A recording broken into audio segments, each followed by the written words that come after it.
2000 कितनों का है, इसलिए देखे थे एक बार। कौन वाला? इसमें यहाँ पे होगा शायद, देखिए तो 2000 कितनों का है, देखे थे। ऐसे एक मिनट, चलो प्रकाश का परावर्तन देखते हैं।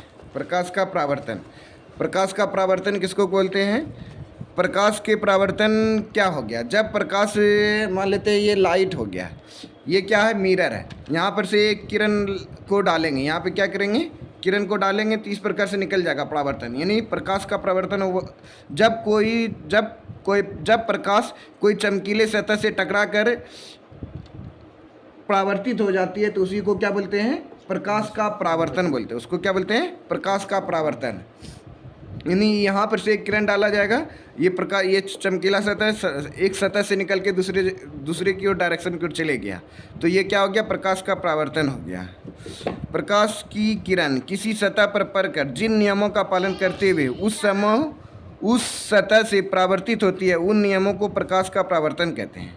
प्रकाश का परावर्तन क्या हो गया, जैसे ही समतल दर्पण, ये क्या है, समतल दर्पण, समतल दर्पण हो गया, ये आपतन बिंदु हो गया, ये क्या हो गया, आपतन बिंदु। आपतित किरण, परावर्तित किरण और अभिलंब तीनों एक ही सतह पर हो तो उसे प्रकाश का परावर्तन का पहला नियम कहा जाता है। लेकिन यहाँ पे अभी हम बता रहे हैं ये क्या, इंसिडेंट रे, ये क्या है, इंसिडेंट माना आपतित किरण, ये कौन सा किरण है, परावर्तित किरण, और ये क्या है, अभिलंब, ये क्या है, अभिलंब। और देखो आपतित किरण और अभिलंब के बीच में क्या, कौन सा कोण बनता है, आपतन कोण बनता है। ये कौन सा कोण है, आपतन कोण, ये वाला जो है आपतन कोण है, इसको आई से डिनोट करते हैं। और ये देखो परावर्तन कोण है, ये क्या है, परावर्तन कोण है, मतलब आर से डिनोट करते हैं। तो ये सब चीज़ समझ गए होंगे। अब किसका किसका डिफिनेशन है ये भी अगर लिखना चाहते हैं तो लिख सकते हैं। इन्हें आपतित किरण किसको कहते हैं, आपतित किरण किसको कहते हैं, आपतित किरण हो गया किसी सतह पर पड़ने वाली किरण को आपतित किरण कहते हैं। यानी कोई भी सतह से पड़ेगा, तो मान लेते हैं यहाँ पर एक मिरर है, ये मिरर है, यहाँ पर से लाइट पड़ा तो ये क्या हो गया, आपतित किरण। टॉर्च ले लो तो जला के बता देते हैं। तो ये मान लेते इधर से आएगा तो ये आपतित किरण हो गया। तो इसमें याद करने का ज़रूरत नहीं पड़ेगा, इसमें जो है याद करने का ज़रूरत नहीं पड़ेगा, क्योंकि फिजिक्स होता है समझने वाला चीज़। क्या होता है, फिजिक्स समझने वाला चीज़ होता है। तो फिजिक्स आसानी से याद करना ना, बस अपने भाषा में जो लिख लेंगे।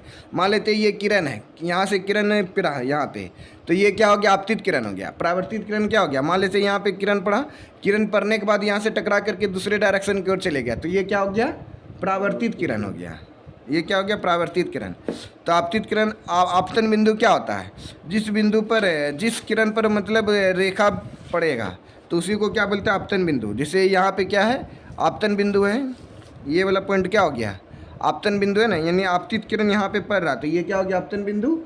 और मिरर में प्रैक्टिकल करके बताएंगे तो वहाँ पे आपतन बिंदु कहाँ पे होगा, तो बताओ तो कहाँ पे आपतन बिंदु होगा। इस किरण का मतलब आपतन बिंदु कौन सा है, देखो चमक भी रहा है, तो देखो ये चमक रहा है, यहाँ पे क्या हो रहा है, ऐसे ही मिरर में यहाँ पे चमक रहा है, यहाँ पे मिरर में चमक रहा है, ये कौन सा बिंदु है, आपतन बिंदु है। और यहीं पर से किरण एक निकल गया बाहर, तो ये क्या हो गया, परावर्तित किरण हो गया। तो ये तो समझ, ये लिखना नहीं लेकिन ये समझ लेना, परावर्तित किरण हो गया, ये तो समझ गया। अभिलंब क्या हो गया, जहाँ पे आपतन बिंदु है वहाँ पे एक नॉर्मल सीधा लाइन डाल देंगे, तो ये क्या हो गया, नॉर्मल हो गया, यानी अभिलंब। आपतन कोण क्या होता है, आपतित किरण और अभिलंब के बीच में जो कोण बनता है उसी को क्या बोलते हैं, आपतन कोण बोलते हैं। उसको क्या बोलते हैं, आपतन कोण। यानी क्या हो गया, आपतित किरण और आपतन कोण के बीच में, अभिलंब के बीच में जो कोण बनता है उसी को क्या बोलते हैं, आपतन कोण बोलते हैं। तो याद समझ में आ गया, इसको आई से डिनोट करते हैं। आप परावर्तित यानी परावर्तन कोण किसको बोलते हैं, परावर्तन कोण किसको बोलते हैं, अभिलंब और परावर्तित किरण के बीच में जो कोण बनता है उसको क्या बोलते हैं, परावर्तन कोण बोलते हैं। ये अभिलंब हो गया, ये परावर्तित किरण हो गया, ये दोनों के बीच में जो कोण बनता है उसको क्या बोलते हैं, परावर्तित किरण, यानी आर बोलते हैं उसको। वो चीज़ नहीं लिखना, लेकिन अभी आप जो बताएंगे वो चीज़ लिखना। प्रकाश का परावर्तन का नियम, ये मोस्ट इम्पोर्टेंट एग्जाम में बहुत बार आता है। प्रकाश का परावर्तन का नियम, प्रकाश के परावर्तन के नियम, जैसे देखो प्रकाश का परावर्तन का नियम क्या है, प्रकाश के परावर्तन के नियम। तो ये इम्पोर्टेंट एग्जाम में 10th क्लास के एग्जाम में जो ना ये वाला क्वेश्चन बार बार आता है, तो इसको याद रखना। प्रकाश के परावर्तन के दो नियम होते हैं। कितने नियम होते हैं? दो नियम। अब इसको समझना और इसको याद रखना है। तो कैसे याद रखेंगे? प्रकाश के परावर्तन के दो नियम हैं, आपतित किरण, परावर्तित किरण और आपतन बिंदु पर डाले गए अभिलंब तीनों एक ही सतह में होते हैं। जिससे देखो मतलब ये मान लेते हैं ये समतल दर्पण है, ये क्या है? समतल दर्पण है। यानी आपतित किरण, एक इधर से किरण आ रहा है, एक इधर से परावर्तित किरण हो रहा है, और अभिलंब तीनों एक ही बिंदु पर होते हैं। कॉपी में बताएंगे तो कैसे बनाएंगे? मान लेते हैं ये मिरर है, ये क्या हो गया? मान लीजिए ये मिरर है, मिरर इस प्रकार से है। ये प्रकाश का परावर्तन ये एग्जाम में आता है, मोस्ट इंपोर्टेंट है, और ये क्लास 12th में भी है। यहाँ मान लेते हैं किरण आ गया, ये आपतित किरण हो गया। ये क्या हो गया? आपतित किरण, इसको बोलते हैं आपतित किरण। ये हो गया परावर्तित किरण। आपतित किरण, परावर्तित किरण और अभिलंब तीनों क्या होते हैं? एक ही बिंदु पर होते हैं। ये क्या है? अभिलंब। अभिलंब को इंग्लिश में बोलते हैं नॉर्मल। यानी आपतित किरण यानी इंसिडेंट रे, इसको बोलते हैं आपतित किरण। आपतित किरण, ये हो गया परावर्तित किरण। ये क्या हो गया? परावर्तित किरण।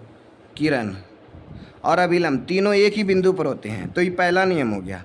ये क्या हो गया? पहला नियम। यानी प्रकाश के परावर्तन के कितने नियम हैं? तो दो नियम है। प्रकाश के परावर्तन के दो नियम हैं, यानी आपतित किरण, परावर्तित किरण और अभिलंब तीनों क्या होते हैं? एक ही बिंदु पर होते हैं। ये तो याद हो गया होगा। बोले एक बार तो याद हुआ। बोला आपतित किरण, आपतित किरण, परावर्तित किरण परावर्तित किरण, और अभिलंब अभिलंब तीनों तीनों एक ही बिंदु पर होते हैं। एक ही बिंदु पर होते हैं। ये तो याद हो गया होगा। अब देखो ये पहला नियम था। अब दूसरा नियम क्या बोला जाता है? पहला नियम तो बता दिए, अब उसको लिख लेना है। परावर्तित, अब दूसरा नियम क्या है? आपतन कोण, ये बोलते हैं आपतन कोण यानी एंगल आई। ये परावर्तन कोण मतलब एंगल आर, यानी आपतन कोण, आपतन कोण बराबर परावर्तन कोण, यानी आपतन कोण जो होगा वह परावर्तन कोण के बराबर होगा। यानी angle I is equal to angle R लिख सकते हैं। Angle I equal to angle R, यहाँ पे लिख सकते हैं परावर्तन कोण, परावर्तन कोण। तो वहाँ पीडीएफ पे आपका लिखा हुआ होगा, वहाँ पर से लिख लेना है। तो यहाँ पे बता दिए दो गो कोण होता है, यानी angle I is equal to angle R हो गया, ये परावर्तन कोण हो गया। प्रकाश के परावर्तन के दो नियम हैं। तो पहला नियम है आपतित किरण, परावर्तित किरण और अभिलंब तीनों क्या होते हैं?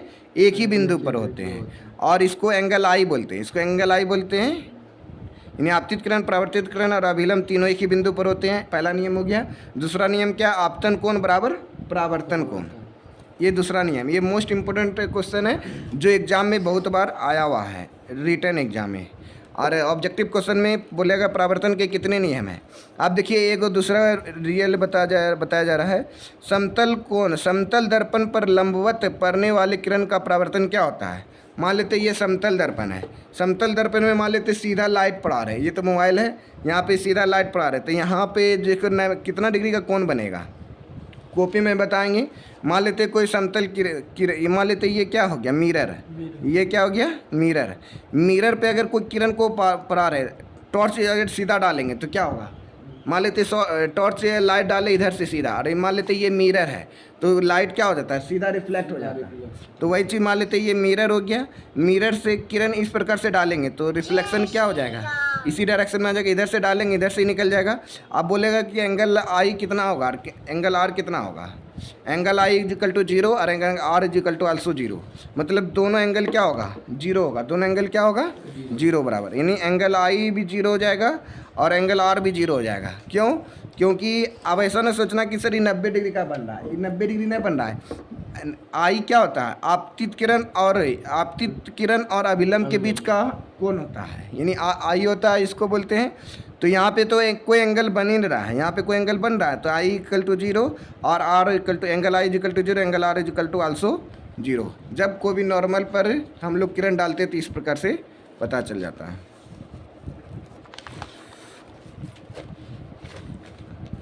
अब देखो प्रतिबिंब, प्रतिबिंब किसको कहते हैं? अब इसको पॉइंट को याद रखना, प्रतिबिंब किसको कहते हैं? ये बहुत बार एग्जाम में तो ना आता, लेकिन समझना और आगे क्लास में भी काम देगा, और 12th क्लास में काम देगा और 10th क्लास में भी काम देगा। प्रतिबिंब किसको कहते हैं? तो प्रतिबिंब, तो यहाँ पे लाइटें नहीं जल रहा है, लाइट का नहीं जल रहा है, बॉल नहीं जल रहा है। चलिए इसको समझते हैं। यहाँ पे पहले समझना है, कि समझ के जब पढ़ेंगे ना तो याद ना होगा। कभी कभी एग्जाम में पूछा जाएगा कि वास्तविक प्रतिबिंब और आभासी प्रतिबिंब में क्या अंतर होता है। तो पहले प्रतिबिंब क्या होता है वो चीज़ समझना है। प्रतिबिंब, प्रतिबिंब किसको कहते हैं? प्रतिबिंब क्या होता है? प्रतिबिंब उसको कहते हैं, पहले एक बार डिफिनेशन पढ़ा देते हैं। यानी किसी बिंदु स्रोत से आती प्रकाश की किरणें दर्पण से परावर्तन के बाद जिस बिंदु पर मिलती है या जिस बिंदु से आती हुई प्रतीत होती है उसे उस बिंदु स्रोत का प्रतिबिंब कहते हैं। उसे उस बिंदु स्रोत का प्रतिबिंब कहते हैं। जैसे मान लेते हैं ये लाइट सोर्स है, ये क्या है? लाइट सोर्स है। यहाँ से लाइट निकल रही है, क्या बोला? किसी बिंदु स्रोत से, मान लेते हैं ये बिंदु स्रोत है, बिंदु स्रोत से आती प्रकाश की किरणें दर्पण से टकराने के बाद, मान लेते हैं ये दर्पण हो गया, ये क्या है? दर्पण। ये दर्पण से टकराने के बाद जिस बिंदु पर मिलती है, यह मिलती हुई प्रतीत होती है, उसे क्या बोलते हैं? प्रतिबिंब बोलते हैं। यानी किसी बिंदु प्रकाश स्रोत से आती प्रकाश की किरणें, मान लेते हैं ये क्या है? प्रकाश स्रोत है। ये भी क्या एक प्रकार का मेन मेड प्रकाश स्रोत है, यानी मानव निर्मित प्रकाश स्रोत है। मानव निर्मित प्रकाश स्रोत, किसी प्रकाश स्रोत से आती प्रकाश की किरणें, ये क्या है? किसी प्रकाश स्रोत से आती प्रकाश की किरणें दर्पण से टकराने के बाद, देखो ये दर्पण है, दर्पण से टकराने के बाद जिस बिंदु पर मिलती है या जिस बिंदु पर मिलती हुई प्रतीत होती है उस बिंदु स्रोत को प्रतिबिंब कहते हैं। उस बिंदु स्रोत को क्या कहते हैं? प्रतिबिंब। चलो बोलो, तो बोलो। किसी बिंदु प्रकाश स्रोत से आती प्रकाश की किरणें, किसी प्रकाश स्रोत से आती प्रकाश की किरणें बिंदु, हाँ कोई भी मान लेते हैं, ये प्रकाश स्रोत है, ये प्रकाश स्रोत है, प्रकाश स्रोत से आती प्रकाश की किरणें से बिंदु से परिवर्तित होती है। हाँ पहले मेरे साथ बोलते जाना है। यानी किसी प्रकाश स्रोत से आती प्रकाश की किरणें, नहीं समझ आ रहा है? समझ में मतलब हम समझाना चाह रहे कि याद न करना पड़ेगा ना, तो इतना बड़ा डिफिनेशन है कि याद करना पड़ जाएगा। किसी भी अगर हाँ, प्रति- यानी किसी प्रकाश स्रोत से, किसी प्रकाश स्रोत से आती प्रकाश की किरणें आती प्रकाश की किरणें दर्पण से टकराने के बाद, दर्पण ये क्या हो गया? दर्पण से टकराने के बाद जिस बिंदु पर मिलती है, जिस बिंदु पर मिलती है या मिलती हुई प्रतीत होती है, या मिलती हुई प्रतीत होती है, उसे प्रतिबिंब कहते हैं। उसे प्रतिबिंब कहते हैं। अब इसी में वास्तविक प्रतिबिंब में एक आभासी प्रतिबिंब। वास्तविक प्रतिबिंब में क्या होता है कि मिलती है, यानी वास्तविक प्रतिबिंब किसको बोलते हैं? तो कोई बिंदु प्रकाश स्रोत से आती प्रकाश की किरणें दर्पण से टकराने के बाद जिस बिंदु पर मिलती है तो उसे वास्तविक प्रतिबिंब कहते हैं। और आभासी प्रतिबिंब किसको कहते हैं? किसी प्रकाश स्रोत से आती प्रकाश की किरणें दर्पण से टकराने के बाद वह मिलती हुई प्रतीत होती है तो उसे आभासी प्रतिबिंब कहते हैं। तो वही चीज़ यहाँ पे डिफिनेशन लिखा हुआ, तो यहाँ पे समझना है, बस अपने याद हो जाएगा। तो वही चीज़ आपको बुलवा रहे थे। तो यहाँ पे देखिए हम नोट्स बना दिए हैं। तो प्रतिबिंब किसको कहते हैं? किसी बिंदु स्रोत से आती प्रकाश की किरणें दर्पण से परावर्तन के बाद जिस बिंदु पर मिलती है या जिस बिंदु पर से आती हुई प्रतीत होती है उसे उस बिंदु स्रोत का प्रतिबिंब कहते हैं। उसे उस बिंदु स्रोत का प्रतिबिंब कहते हैं। लेकिन देखो यहाँ पे दो चीज़ है, एक मिलती है और एक मिलती हुई प्रतीत होती है। यह उस बिंदु से आती हुई प्रतीत होती है, जिससे प्रतिबिंब दो प्रकार के होते हैं। तो वास्तविक प्रतिबिंब किसको कहते हैं? इंग्लिश में बोलते हैं रियल इमेज। तो रियल इमेज क्या हो गया? बस यहाँ से यहाँ तक लिखेंगे, बस हो गया। रियल इमेज में डायरेक्ट रूप से मिल जाता है। जैसे मान लेते हैं हम लोग सिनेमा घर में जाते हैं, सिनेमा घर में पर्दा पे फोटो दिखाई दिया जाता है, तो वो वास्तविक प्रतिबिंब के द्वारा दिखाई दिया जाता है। वास्तविक प्रतिबिंब ऐसा नहीं कि सिनेमा घर में बहुत बड़ा स्क्रीन लगा हुआ, स्क्रीन नहीं लगा रहता है, वो पीछे बैकग्राउंड में रहता है, वो फोकस मारने वाला, वो फोकस मारता है, जहाँ पे पर्दा रहता है वहाँ पर उसका इमेज बन जाता है। वो वास्तविक प्रतिबिंब से हम लोग सिनेमा घर में उसका फोटो मतलब देख लेते हैं, उसका जो है हम लोग चलचित्र देखते हैं, मतलब सिनेमा देखते हैं। तो किसी बिंदु स्रोत से आती प्रकाश की किरणें दर्पण से परावर्तन के बाद जिस बिंदु पर मिलती है या जिस बिंदु से आती हुई प्रतीत होती है उसे उस बिंदु स्रोत का प्रतिबिंब कहते हैं। अब देखो वास्तविक प्रतिबिंब किसको कहते हैं? वही चीज़, किसी बिंदु स्रोत से आती प्रकाश की किरणें दर्पण से परावर्तन के बाद जिस बिंदु पर वास्तव में मिलती है, यानी सही में मिलती है, उसको वो बोलते हैं वास्तविक प्रतिबिंब। यहाँ पे वही चीज़ था जो एक बार हम 10 बार बोल दिए। तो यहाँ पे क्या है? वास्तव में मिलती है। यहाँ क्या है? वास्तव में मिलती है, तो उसे वास्तविक प्रतिबिंब कहते हैं। जहाँ बोलेगा कि मिलती हुई प्रतीत होती है तो उसको बोलते हैं आभासी प्रतिबिंब। तो वास्तविक प्रतिबिंब किसी बिंदु, यहाँ पे मान लेते बिंदु स्रोत से, किसी बिंदु स्रोत से आती प्रकाश की किरणें दर्पण से टकराने के बाद, मान लेते किताब क्या दर्पण, दर्पण से टकराने के बाद जिस बिंदु पर वास्तव में मिलती है, जिस बिंदु पर वास्तव में मिलती है तो उसे वास्तविक प्रतिबिंब कहते हैं। वास्तविक प्रतिबिंब को पर्दे पर प्राप्त किया जा सकता है। जैसे अभी हम बताएं, सिनेमा घर में क्या होता है, यहाँ पे मान लेते हैं, यहाँ पे दर्शक सब बैठा रहता है, यहाँ पे क्या होता है, दर्शक सब बैठा रहता है, और यहाँ पे बहुत बड़ा पर्दा रहता है, और पर्दा के ऊपर में होल टाइप का यहाँ पे प्रोजेक्टर लगा रहता है। ये प्रोजेक्टर फोकस मारता है।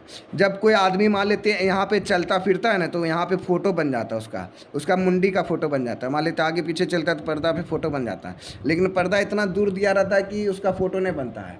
मान लेते घर में प्रोजेक्टर कभी चलाते हैं तो देखते हैं उसका फ़ोटो बन जाता है। हाँ।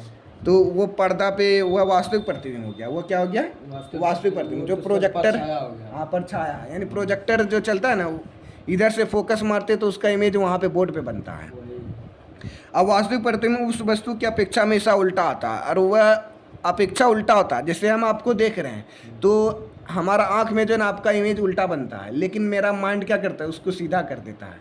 यानी कोई भी आदमी किसी को देखता है तो उसके आँख में उल्टा इमेज बनता है, यानी वास्तविक इमेज बनता है, और हमारा माइंड क्या कर देता है, उस इमेज को सीधा कर देता है। वही चीज़ बोला, यानी आँख में कैसा प्रतिबिंब बनता है, वास्तविक प्रतिबिंब। वास्तविक प्रतिबिंब वस्तु की अपेक्षा हमेशा उल्टा होता है। सिनेमा घर में भी उल्टा इमेज बनता है, लेकिन जैसे हम लोग यहाँ इधर मान लेते हैं, यहाँ पे सिनेमा घर है और यहाँ पे मान लेते प्रोजेक्टर लगाया गया, तो यहाँ पे उल्टा इमेज है, टांग ऊपर मुंडी नीचे रहता है। यहाँ से जब फोकस करते हैं टांग ऊपर मुंडी नीचे, लेकिन जब पर्दा पे फोटो इमेज बनता है तब मुंडी ऊपर और टांग नीचे हो जाता है, मतलब तब सीधा हो जाता है। तब क्या होता है, सीधा। जैसे मान लेते हैं हम लोग समतल दर्पण में लेफ्ट हाथ उठाते तो उसमें क्या बताता है, राइट हाथ उठ जाता है। हाँ। पार्श्व प्रवर्तन होता है उसमें। उसी तरह से मतलब इसमें भी होता है। जैसे हम लोग दर्पण, सिंपल दर्पण में मान लेते ये उंगली उठाए, ये बायां हाथ है, अब मान लेते इधर किए तो इधर से ये लेफ्टरल ना होता है, हाँ सर, बायां हाथ उठाते तो दायां हाथ बता देता है। सर जी देख लीजिए, हाँ, इसे उठा के तो बोलेगा ई गाल में मारेंगे तो लगेगा दायां हाथ, दायां गाल में मार दिया। समतल दर्पण में ना, समतल दर्पण में क्या होता है, इस प्रकार से परावर्तन होता है। तो वही वास्तविक प्रतिबिंब वस्तु की अपेक्षा हमेशा उल्टा होता है। अब आभासी प्रतिबिंब किसको बोलते हैं, अब आपने बता दीजिएगा। आभासी प्रतिबिंब क्या है, किसी बिंदु स्रोत से आती प्रकाश की किरणें दर्पण से परावर्तन के बाद जिस बिंदु पर मिलती हुई प्रतीत होती है, यहाँ पे क्या होगा, मिलती हुई प्रतीत होती है। अब ये तो प्रतिबिंब था।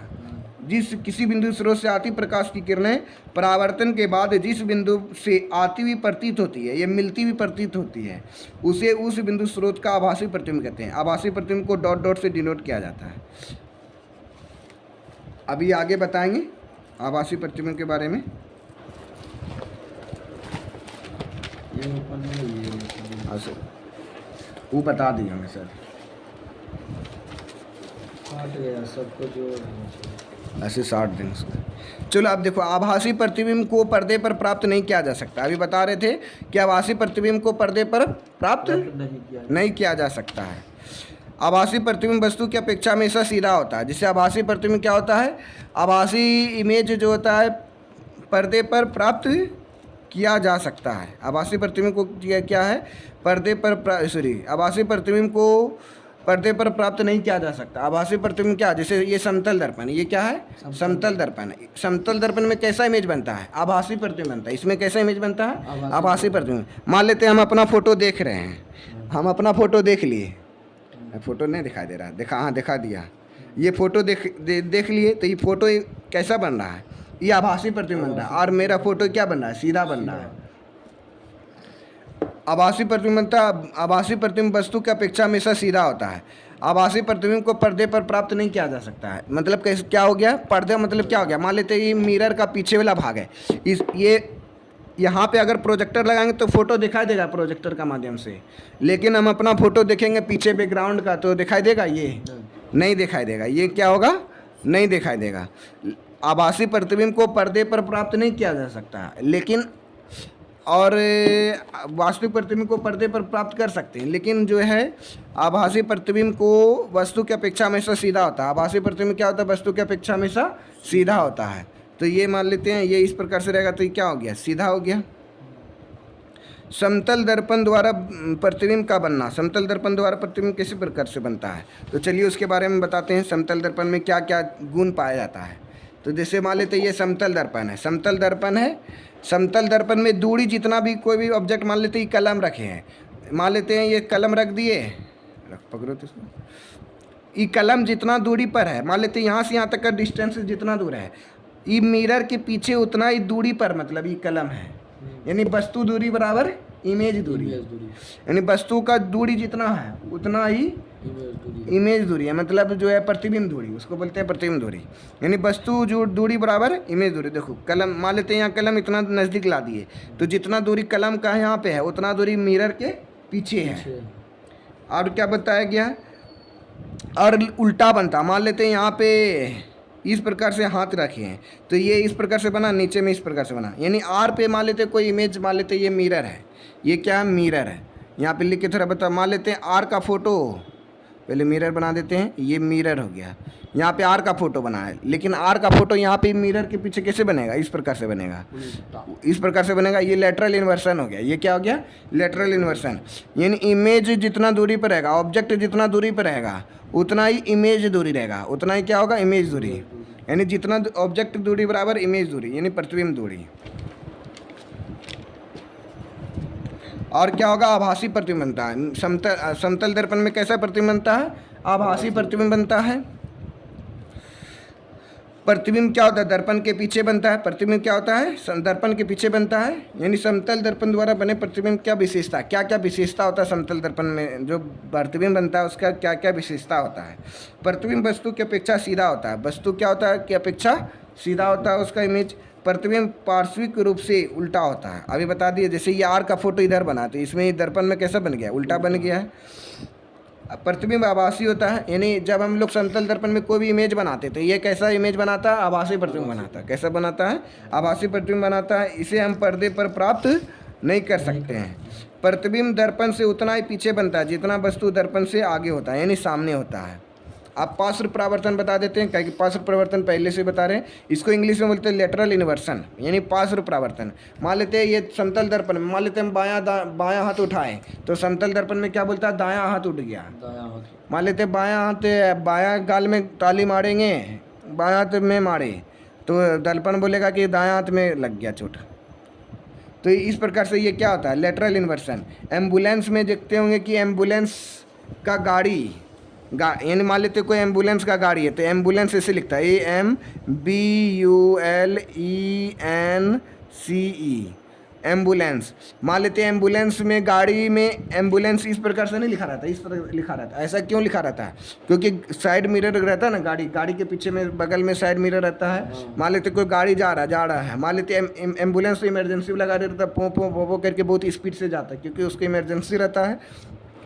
इसलिए को भी मान लेते हैं जनरल गाड़ी है, अगर देख लेता है एम्बुलेंस गाड़ी जा रहा है तो कोई भी जनरल गाड़ी बगल हो जाता है और एम्बुलेंस गाड़ी को जाने देता है, फ्री रास्ता कर देता है। और ये उल्टा लिखा हुआ रहता है ताकि जो को भी हाँ, ये दर्पण से देखेंगे, देखिए नहीं पाएंगे यहाँ पर, हाँ देखो एम्बुलेंस सीधा हो गया, वहाँ सीधा हो गया, मतलब ये कॉपी ऐसे रखेंगे ना तब सीधा हो जाएगा। ऐसे रखना पड़ेगा, कैसे रखना पड़ेगा, देखो ऐसे कर रखेंगे, देखो एम्बुलेंस, EMBULENCEN लग रहा है एम्बुलेंस, तो मतलब ये सीधा हो गया, ये लेटरल इन्वर्सन हो गया। ये क्या हो गया, लेटरल इन्वर्सन।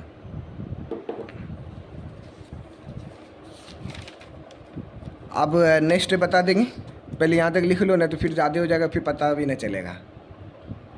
ठीक है दोस्तों, इस प्रकार से आप लोगों का जो क्लास छूटा होगा तो आप लोग देख सकते हैं साइंस में, फिर हम लोग आगे क्लास में पढ़ेंगे। जय हिंद जय भारत, थैंक यू।